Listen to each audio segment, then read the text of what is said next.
So as a follow-up to that, and to make the conversation more personal, how do you feel that you have changed through decades of practice, both Zen practice and Theravada practice, in the ways of emptying and letting go?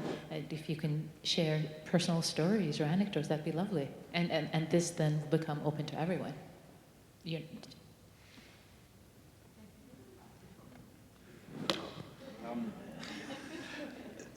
Okay, so there's another element to this which has to be understood before you can get to an understanding of release. I'm not talking to you now. Sounds a bizarre statement. But if you, when you're talking, look at yourself as you're talking, you realize that's actually true. We are not doing what we think we are doing.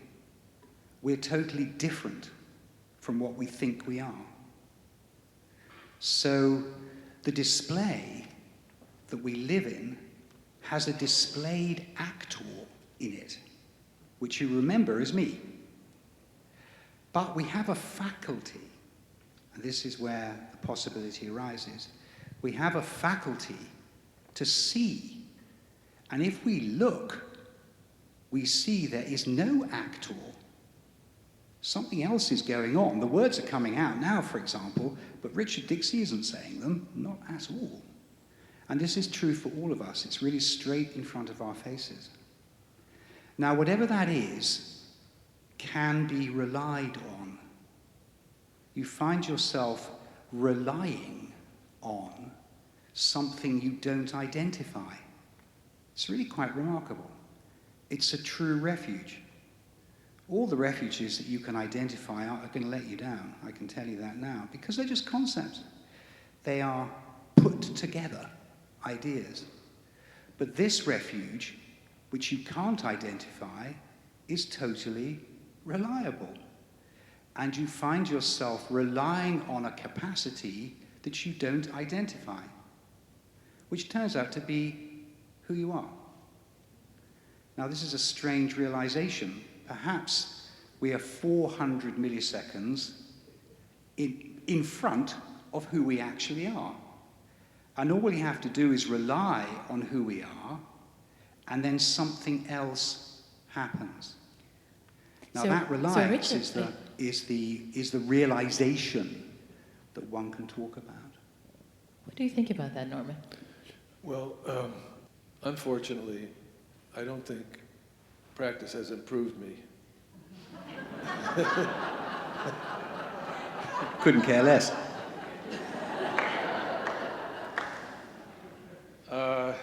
It has made me far more aware of all the ways in which I should improve. But it really, I can't say, you know, I used to be this terrible person and now I'm a really wonderful person. I can't really say that. In a way, I mean, I think actually that everything we can say about all of this stuff, to me, seems quite paradoxical. In the sense that I think I could say, and it would really be true, I haven't changed at all through 40-some years of practice. I think I could really say that, and it would be a true statement. I think I could also say I've changed a lot. However... That's very Zen of you, by the way. What? That's very Zen of you. Well, no, it's not Zen. It's just a fact. You know, it's just the truth. Now, the thing is that, so if I've changed a lot, what changed me? Well, probably everything. So I can't attribute the changes that have occurred in my life to my practice necessarily. It must have been a factor, right? But also I got older. That would have changed me anyway. I mean, you were always, all of us, changing anyway, right? We're changing anyway, and we hope we're all improving. Any intelligent person who would like to be decent, we hope is improving over a lifetime of just being alive. So I think it's quite paradoxical, but I think, like, as I said in the beginning, the main thing is that I'm much more aware of all the ways in which my smallness manifests. And I happen to be a person who's married for many, many years, I think 43 years maybe. And that's where I can tell in my intimate relationship to my spouse that I haven't really improved much. And she will point this out when the occasion arises. So that raises then a further question, like why do I persist in doing this all this time?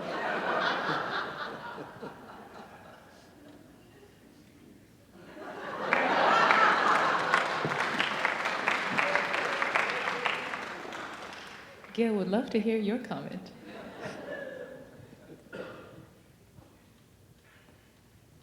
I'm not sure what to say. Do you want like a little detail of maybe example of how I changed, or you want something a little bit bigger? Anything, take it anywhere you like. Well, the little detail was that I think it represents a change.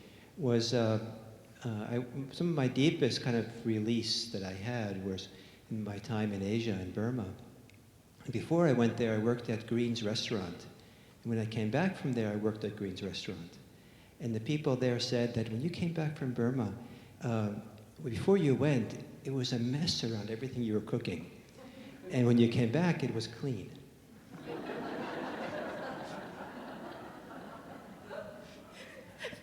Lovely. Thank you. So next I have a question specifically for you, Ayananda Bodhi, that I want to start with, and that is, I know you've spent time with some highly realized beings, and if you would love to share.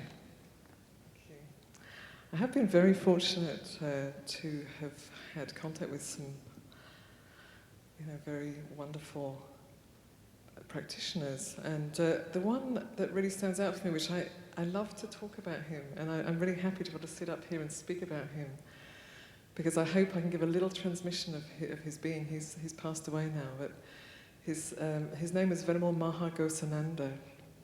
I actually want to cry when I say his name. And he's a Cambodian monk, very, very beautiful, very highly realized monk, who I was fortunate to meet 3 times in my life, and each time was completely life-changing for me. And he was, the qualities that he lived, he exuded, were humility, playfulness, almost like a light. It was almost as though he had a light shining from him. You could put him in, if he was in a dark room, he would just illuminate it all on his own. Very, very intelligent and very simple at the same time. He had a certain genderlessness. He was male, but he kind of was very feminine. And he was old when I met him, but he was almost like he could have been 3 years old. So all of these qualities. And one of the things that really struck me very deeply, I mean, many things that struck me, but reflecting on his life, and then he came from Cambodia. He was actually in Thailand practicing as a monk when the atrocities happened in Cambodia, and he wanted to go back to be with his people, and his teacher said, no, stay here, keep practicing, and then you'll have something really valuable to share with your people. And he did that, and he went through enormous grief, and somehow came out the other side with this incredible radiance and love and joy and responsiveness. And every member of his family were killed during the Khmer Rouge time. So he was somebody who had a lot of reason to be bitter, to be angry, to be resentful, and there wasn't a trace of that in his being. There wasn't a trace of greed or a trace of hatred in him. And it's very rare to meet someone like that. And when you do, it kind of blows your mind. It's different to any other experience. For me, it's like I've never experienced anything. Maybe also being with the Dalai Lama, he has a similar clarity. Thank you for that exquisite transmission. I start to feel like I'm being cooled as you were talking about it.